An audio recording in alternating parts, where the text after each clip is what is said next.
Sunday, mo lang nag-himo tao election nangyari May, ano itong May, no?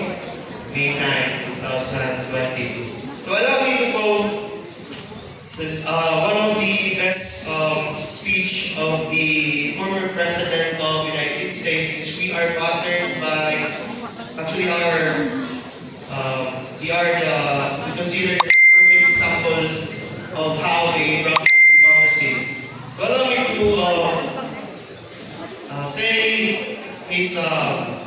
one of his best speech, that we are highly resolved that death shall not have died in vain, that the nation shall have a new birth of freedom, and that the government of the people, by the people, for the people.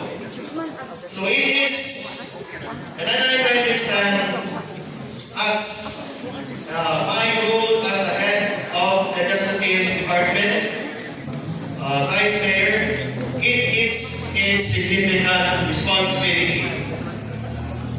And I will make it sure that it is my priority. And together, we will support and be committed to the mission and values, goals of Municipality of Matalom.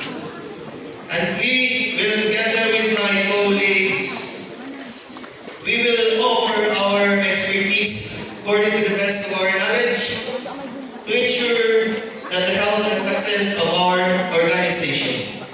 We will work as a team together with the executive department, and we will actively participate in all requests that needs our assistance and response.